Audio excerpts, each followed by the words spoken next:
देखो बेटा, कट और किंग, या फिर इसके लिए हम वर्ड यूज करते हैं फॉल्स बेस लाइन।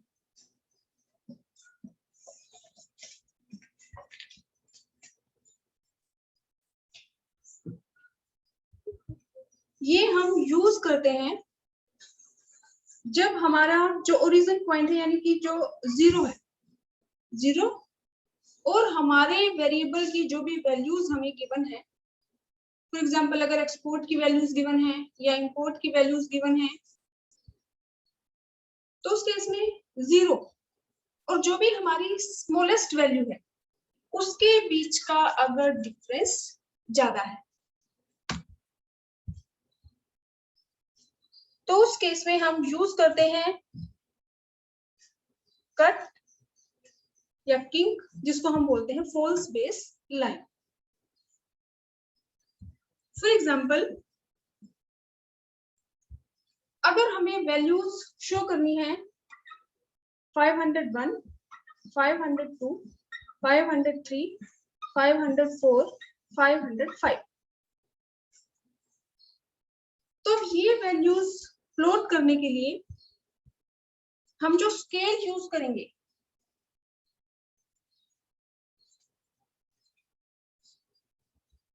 तो अगर हम इसको अच्छे तरीके से रिप्रेजेंट करना चाहते हैं, तो जो भी हमारा स्केल होना चाहिए वो हमारा होना चाहिए कि ये 1 2 3 4 5, यानी कि एक एक का डिफरेंस हम लेके चले। तो इस केस में अगर हम एक एक वैल्यू को शो करेंगे तो पूरा 1 2 3 4 5 6 7 8 9 10, मतलब पूरा हम 100 तक, फिर 200 तक, फिर 300 तक, फिर 400 तक, फिर 500 तक हम जाएंगे। यानी कि अगर 500 तक वैल्यूज है, वो यहाँ तक अगर 500 वैल्यूज आती हैं, उसके बाद हम शो करेंगे 501, 502, 503, 504, 505। तो अब जब हम अपनी वैल्यूज को प्लॉट करेंगे तो वो कहाँ आएंगी? यहीं पे कहीं आएंगी ये। तो इस केस में हमारा जो ग्राफ है,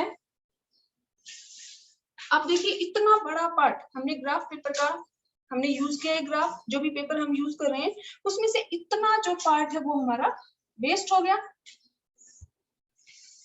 क्योंकि हमारी वैल्यूज हमने कहाँ शो की? ग्राफ पेपर पे बहुत ऊपर जाके। तो इस केस में जो भी ओरिजिन पॉइंट है, जो यहाँ पे जीरो, जीरो और हमारी स्मॉलेस्ट वैल्यू है 501, इसमें जो डिफरेंस है 0 और 501 में, ये बहुत ज्यादा है। तो इस केस में कि हमें यहां से लेके ये पूरे 500 तक हम जाए कि 1 2 3 4 5 6 10 20 30 40 50 101 102 103 104, या फिर अगर हम इसकी जगह पे स्केल यूज कर लें, फॉर एग्जांपल मैं यहाँ पे लिख दूं 100, यहाँ पे लिख दिया 200, यहाँ पे लिख दिया 300, ये 400 और ये 500 और ये 600। तो उस केस में भी आप देखिए कि 500 600 ये 550, और हमारी वैल्यूज है 501 502 503 504 505।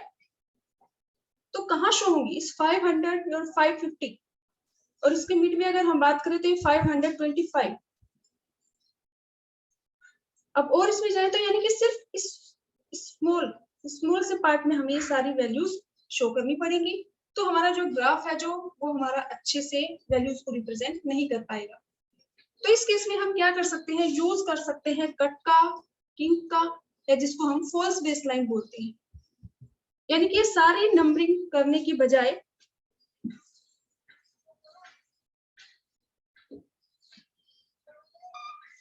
हम यहाँ पे या तो ये ऐसे कोई भी एक किंग सा बना सकते हैं, या फिर हम कि हमने ये यूज कर दिया, या फिर यहाँ पे हम ये दो कट लगा दें, इसको हम बोलेंगे फॉल्स बेस लाइन। और इसके बाद डायरेक्ट हम अपनी वैल्यूज को शो कर सकते हैं कि ये हमारा है 501, ये हमारा है 502, ये हमारा है 503, ये हमारा है 504 और ये हमारा है 505। तो इस कट या किंक या फॉल्स बेसलाइन का मतलब है कि ये वैल्यूज हमने सारी की सारी हमने स्केल यूज कर लिया है। तो यहाँ पे कट या किंक लगाने से हम जहां से चाहे वहां से स्केल यूज कर सकते हैं। और अगर हम इसका यूज ना करें तो उस केस में अगर आप शुरू में 10 का डिफरेंस लेंगे तो पूरी सीरीज में फिर 10 का ही चलेगा। 10, 20, 30, 40। 100 का लेंगे तो 100, 200, 300, 400। और इस डेटा को रिप्रेजेंट करने के लिए हमें 1 का डिफरेंस लेना पड़ेगा या आप 2 का ले सकते हैं। तो अगर 1 का लेंगे तो आपको 1 से लेके और पूरा 500 तक सारी जो है स्केल यूज करना पड़ेगा कि 1, 2, 3, 4, 5, 6, 7, 8, 9, 10, 500 तक। उसके बाद हमारी वैल्यूज आएंगी। तो अगर हमारी जो 0 है और जो हमारी स्मॉलेस्ट वैल्यू है,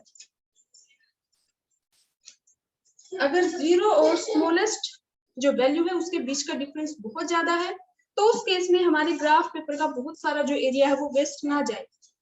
हम अपने वेरिएबल की जो वैल्यूज है उसको अच्छे से रिप्रेजेंट कर पाए, इसीलिए हम फॉल्स बेसलाइन का यूज करते हैं, यानी कि कट और किंक का यूज कर सकते हैं, चाहे हमें एक्स एक्सिस पे करना हो चाहे हमें वाई एक्सिस पे करना हो। और ये आपसे पूछ भी सकते हैं 1 मार्क में कि डिफाइन फॉल्स बेसलाइन।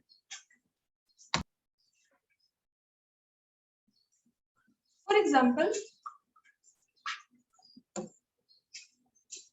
हमें अपनी वैल्यूज शो करनी है 210, 220, 230। ये हमारे वेरिएबल की वैल्यू है 240, 250। तो इन वैल्यूज को जब हम रिप्रेजेंट करेंगे, शो करेंगे अपने ग्राफ पे, तो उसमें आप जो स्केल यूज करेंगे, यानी कि यहाँ पे जो भी वैल्यूज आप लेंगे वाई एक्सिस पे, वो आप क्या लेंगे इनको शो करने के लिए? 210, 220, 230, 240, 250। यानी कि 10 का डिफरेंस हम ले लेंगे। वो डिपेंड आप पे करता है, आप 20 का भी ले सकते हो, 50 का भी ले सकते हो। लेकिन आप डायरेक्टली अगर यहाँ से शुरू करना चाहो कि 0 के बाद आप 200 अगर डायरेक्ट शुरू करना चाहो तो 210 के बाद आप 220 नहीं ले सकते, क्योंकि यहाँ पे डिफरेंस है 210 का। तो 210 मींस कि आपको फिर से 210 का डिफरेंस लेना पड़ेगा, यानी कि नेक्स्ट आप जो यहाँ पे वैल्यू लिखोगे वो होगी 420। फिर उसके बाद फिर इसमें हम 210 ऐड करेंगे और नेक्स्ट जो हमारा ये स्केल होगा वो होगा, इसमें हम 210 ऐड कर दें 0, 3, 630। लेकिन इस केस में हमारी जो वैल्यूज है इनको हम सही तरीके से रिप्रेजेंट नहीं कर पाएंगे, क्योंकि हमारी वैल्यूज है 210, 20, 30, 40, 50। और अगर हम स्केल यूज करते हैं,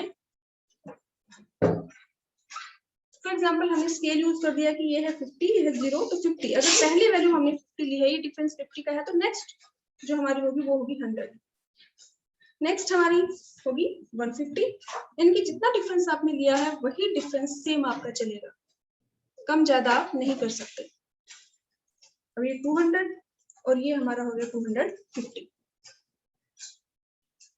तो इस केस में आपकी जो भी वैल्यूज है वेरिएबल की, फॉर एग्जांपल ये एक्सपोर्ट की वैल्यू है, अगर हम अज्यूम कर लें तो उस केस में हमारी वैल्यू कहाँ से शो होगी? 250 है तो 210, 20, 30, 40, यानी कि सारी जो वैल्यूज हैं वो सिर्फ इस पार्ट में हमारी शो हो जाएंगी, और ग्राफ का ये वाला जो पार्ट है ये हमारा वेस्ट हो जाएगा। तो इसीलिए हम अपने जो वैल्यूज है वेरिएबल की उनको अच्छे से रिप्रेजेंट करने के लिए, अपने ग्राफ पेपर का अच्छे से यूटिलाइजेशन करने के लिए, इसका अच्छे से यूज करने के लिए हम फॉल्स बेसलाइन यानी कि कट और किंक का यूज करते हैं। उसमें हम एक्स एक्सिस पे या वाई एक्सिस पे जहां भी हमें जरूरत है वो हम कैसे करेंगे? अब इस डेटा को रिप्रेजेंट करने के लिए अच्छे तरीके से हम स्केल यूज हमें करना चाहिए 10, 20, 30, 40, 50।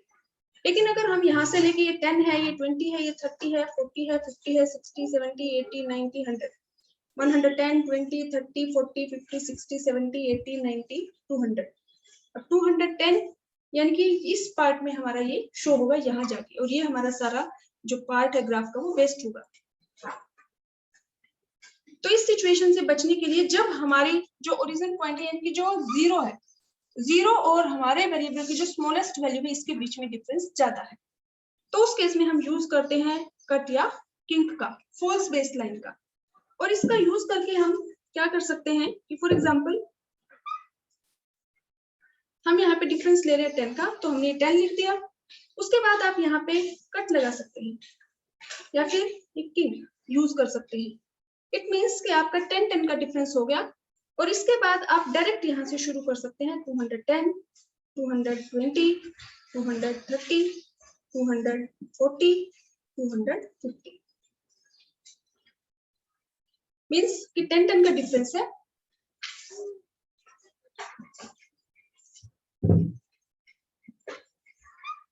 या डायरेक्ट भी आप यहाँ पे कट लगाएं और यहाँ से शुरू कर दे कि 210 है, 220 है, 230 है, यानी कि नीचे इसमें सारी वैल्यूज आपकी आ गई कि जो ये पार्ट था इसका हमें यूज नहीं करना। हमने यहाँ पे हम ये अज्यूम कर लेते हैं कि नीचे हमने सारा 10 का डिफरेंस दे रखा है क्योंकि उस पार्ट की हमें जरूरत नहीं है। तो हमने यहाँ पे 210, 220, 230, 240, 250। तो इसीलिए जब 0 और हमारा जो वेरिएबल की वैल्यू है स्मॉलेस्ट वैल्यू, इसमें अगर डिफरेंस बहुत ज्यादा है तो उसको अच्छे तरीके से रिप्रेजेंट करने के लिए हम यूज करते हैं फॉल्स बेस लाइन का, यानी कि कट और किंक का।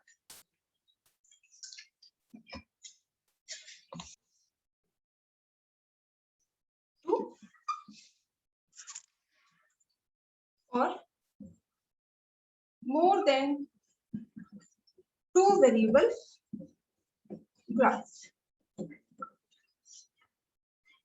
1 variable graph means जब हम ग्राफ पेपर पे एक वेरिएबल की वैल्यू को शो करते हैं तो उसको हम बोलते हैं 1 वेरिएबल ग्राफ। फॉर एग्जांपल कि अगर हम जो भी हमारे मैचेस होते हैं क्रिकेट मैच, तो उसमें अगर हम सिर्फ इंडिया जो भी उसने स्कोर किया है कि 5 ओवर में इतना स्कोर था, 10 ओवर में इतना स्कोर था, तो अगर हम सिर्फ एक वेरिएबल की वैल्यू को शो करते हैं तो उसको हम क्या बोलेंगे 1 वेरिएबल ग्राफ। लेकिन अगर हम एक से ज्यादा वेरिएबल की वैल्यू को शो करते हैं यूजिंग ग्राफ, तो अगर हम 2 वेरिएबल लेके चलते हैं तो उसको हम कहेंगे 2 वेरिएबल ग्राफ। या फिर एक ग्राफ में आप 2 से भी ज्यादा वेरिएबल की वैल्यू को शो कर सकते हैं। कि फॉर एग्जांपल एक ही ग्राफ में आप इंडिया और पाकिस्तान का जो मैचेस हैं उनका बताया कि एक ओवर में इंडिया ने कितने बनाए, पाकिस्तान ने कितने बनाए, या वेस्ट इंडीज ने कितने बनाए। तो एक ही ग्राफ में अगर 2 या जो 2 से ज्यादा, ये तो एक्चुअल में आप देखते हैं जब भी आप मैच देखते हैं तो उस पर ग्राफ शो करते हैं जो कंट्रीज है उनका। ये ऐसे ही अगर हम एक ग्राफ पे शो करें सिर्फ एक्सपोर्ट की वैल्यूज को तो वो हमारा है 1 वेरिएबल ग्राफ, क्योंकि हम सिर्फ एक्सपोर्ट की वैल्यूज को शो कर रहे हैं। लेकिन अगर उसी ग्राफ पेपर पे हम एक्सपोर्ट और इंपोर्ट की वैल्यू शो कर दे तो वो हमारा क्या हो जाएगा 2 वेरिएबल ग्राफ। और अगर उससे भी ज्यादा वैल्यूज को शो करें तो हमारा है more than 2 variable graph. For example अगर हमें यहाँ वैल्यूज गिवन है, ये है month, time series graph. Time series means किसमें आपको टाइम गिवन होगा, चाहे वो मंथ हो, ईयर हो।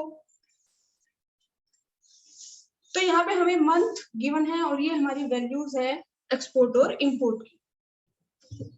ये है मंथ, ये हमारी एक्सपोर्ट की वैल्यूज है, ये हमारी इंपोर्ट की वैल्यूज है। तो मंथ आपके जो गिवन है, फॉर एग्जांपल यहाँ पे गिवन है जनवरी, फरवरी, मार्च, अप्रैल, मई। और एक्सपोर्ट की आपकी वैल्यूज गिवन है 5, 7, 10, 12, 10। इंपोर्ट की वैल्यूज हैं वो है 7, 10, 12, 10, 12। तो ये हमारे दो वेरिएबल हो गए, एक एक्सपोर्ट है और दूसरा इंपोर्ट है। ये हमारा एक्स एक्सिस है, ये हमारा वाई एक्सिस है। एक्स एक्सिस पे हम शो करते हैं हमारे जो भी ये मंथ है, जो टाइम पीरियड हमें गिवन है, या तो ईयर गिवन है या मंथ गिवन है। और जो वाई एक्सिस हमारा है, यहाँ पे हम शो करते हैं वेरिएबल की वैल्यूज को। हमारे जो वेरिएबल है वो है एक्सपोर्ट एंड इंपोर्ट, तो हम यहाँ पे शो करेंगे एक्सपोर्ट और इंपोर्ट की वैल्यूज को।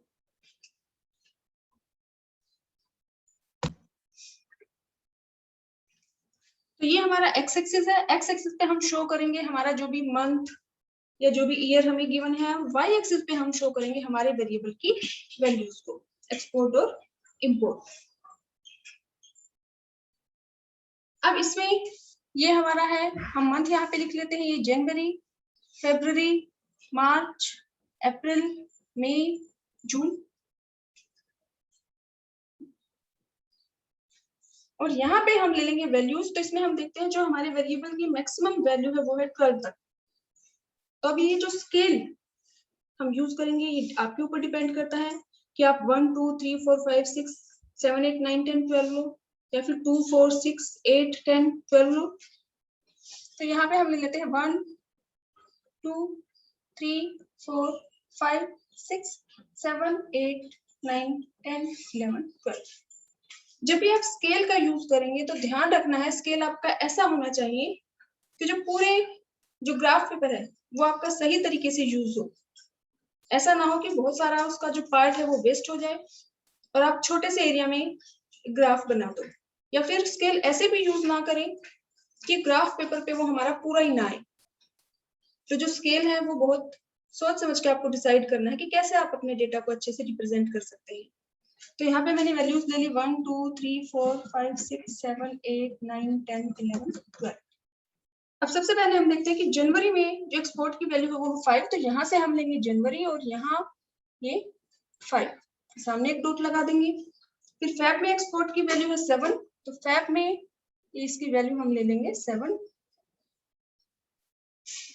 मार्च में 10, तो यहाँ मार्च में हम ले लेंगे 10। मार्च और 10 के सामने ये 10 ही है।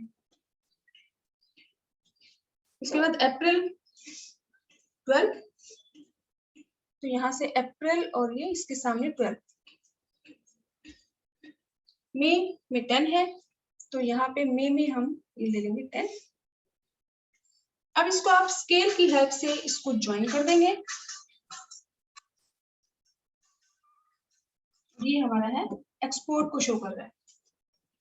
अब ऐसे ही हम इंपोर्ट की जो वैल्यूज हैं इनको हम प्लॉट करेंगे। जनवरी में जो इंपोर्ट की वैल्यू है वो है 7, तो यहाँ से हम 7 पे डॉट लगा देंगे जनवरी के सामने। फेब में है 10, तो फेब में यहाँ से हम ये 10 लेंगे।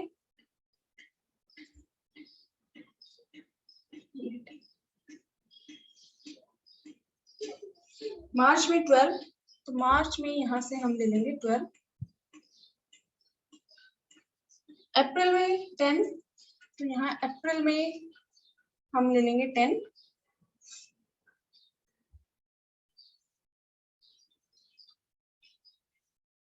की वैल्यू मई में 12, तो मई में हम यहाँ से ले लेंगे 12। अब हमें ध्यान रखना है कि जो हमने पहले वेरिएबल की वैल्यू को शो किया है उसमें हमने ये लाइन यूज की है। तो अब जो हम इंपोर्ट को शो करेंगे या तो इसके लिए हम डिफरेंट कलर का यूज कर सकते हैं, या फिर आप ये जो स्ट्रेट लाइन हमने बनाई है स्केल की हेल्प से हमें ज्वाइन करना है, इसमें हम ये डॉटेड लाइन ले सकते हैं।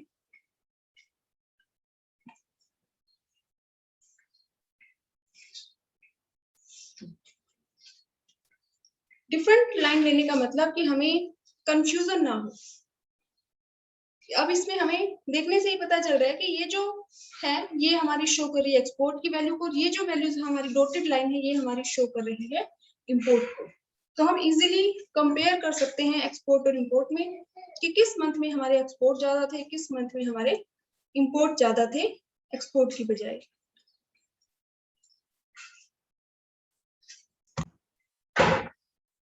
Rules for constructing diagrams and graphs. Graph जब भी हम कंस्ट्रक्ट करते हैं तो जो रूल हमें फॉलो करने हैं उनकी स्टडी हम कर चुके हैं, लेकिन नेक्स्ट हमारा क्वेश्चन है कि डायग्राम्स और ग्राफ जब भी हम कंस्ट्रक्ट करें तो कौन कौन से रूल्स हमें फॉलो करने चाहिए। तो सबसे इम्पोर्टेंट है कि हेडिंग होनी चाहिए। जब भी हम कोई भी ग्राफ या कोई भी डायग्राम बनाते हैं तो उस केस में हमें पता चलना चाहिए देखते ही कि कोई भी अगर उसको देखता है तो ये जो ग्राफ है या डायग्राम है ये किस चीज से रिलेटेड है। तो प्रॉपर हेडिंग होनी चाहिए।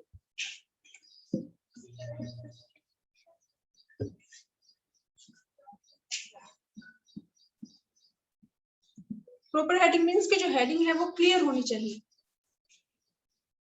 पता चलना चाहिए देखते ही कि ये किस चीज का डेटा है। ये मंथली रिपोर्ट है एक्सपोर्ट और इंपोर्ट की। नेक्स्ट इसमें जो रूल हमें फॉलो करना चाहिए, जो भी साइज है ग्राफ का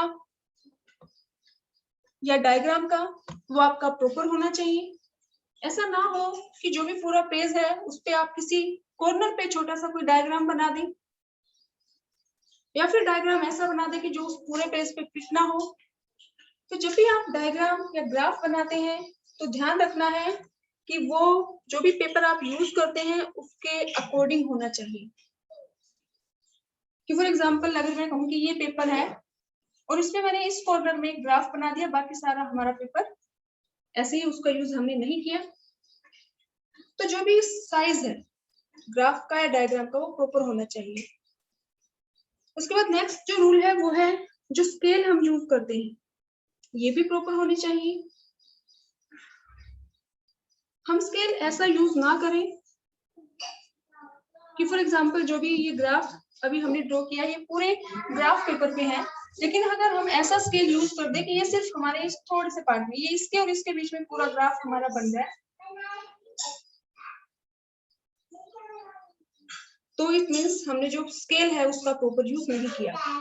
तो जो भी स्केल हम यूज करते हैं वो हमारा प्रॉपर होना चाहिए। ऐसा होना चाहिए कि हमारे डेटा को हम अच्छे से रिप्रेजेंट कर पाए।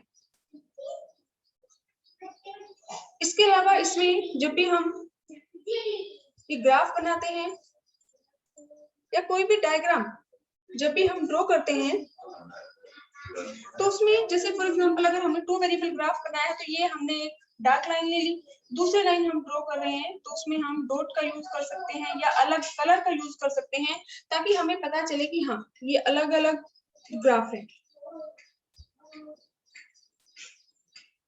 इसके अलावा जब भी हम कोई ग्राफ या डायग्राम बना रहे हैं तो बीच बीच में हम कहीं किसी वर्ड या किसी कोई भी और किसी फिगर का कि हम यहाँ पे कुछ और ड्रॉ कर दें उसका यूज हमें नहीं करना है।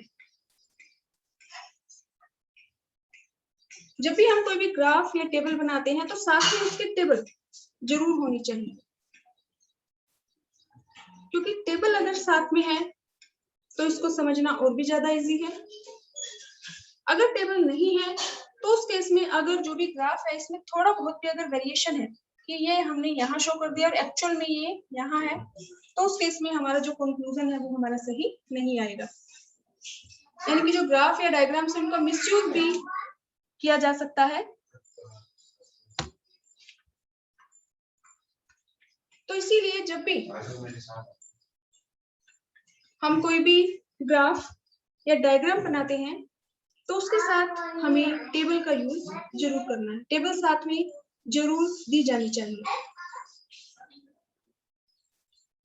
जो भी डायग्राम या ग्राफ हम ड्रॉ करते हैं वो बहुत सिंपल होनी चाहिए, मीन्स कि जो भी उसको देखे डायग्राम को या ग्राफ को इजीली वो समझ में आ जाए। जब भी हम डेटा को प्लॉट करते हैं ग्राफ पे तो अगर दोनों वैल्यूज हमारी पॉजिटिव वैल्यूज हैं तो हम ये फर्स्ट क्वाड्रेंट का यूज किया जाता है मोस्टली। तो इसमें हम जब भी डेटा रिप्रेजेंट करेंगे तो हम यहाँ से करेंगे कि लेफ्ट से राइट, और यहाँ हम करेंगे बॉटम से टॉप। ऐसे अगर इसके अलावा जो और फॉर एग्जांपल हम इस क्वाड्रेंट का अगर यूज कर रहे हैं तो उस केस में हम एक्स एक्सिस पे जो वैल्यू रिप्रेजेंट करेंगे वो होगी राइट टू लेफ्ट ऐसे। इसमें हम करते हैं लेफ्ट टू राइट, और इस सेकंड क्वाड्रेंट में हम एक्स की जो वैल्यूज अगर शो करनी है वो हम करेंगे राइट टू लेफ्ट, और वाई एक्सिस पे वही बॉटम टू टॉप। तो ऐसे जो भी अलग अलग क्वाड्रेंट है उस पे हमें ध्यान रखना है कि डेटा को कैसे रिप्रेजेंट करना है। जो भी आप ग्राफ या डायग्राम बनाते हैं वो सिंपल तो होना ही चाहिए, साथ ही साथ अट्रैक्टिव भी होना चाहिए। अट्रैक्टिव मीन्स कि देखने वाले को अट्रैक्ट करे, कि कोई भी ग्राफ है अगर वो देखने में अच्छा होगा तो हमारा देखने का मन करेगा कि हम इसको देख लेते हैं, लेकिन अगर वो अट्रैक्टिव नहीं है तो उसको ध्यान से नहीं देखा जाता, हम छोड़ देते हैं कि नहीं देखना। लेकिन अगर अच्छा लग रहा है तो हम उसको देख लेते हैं। तो जो भी डायग्राम्स है या ग्राफ है वो अट्रैक्टिव भी होने चाहिए।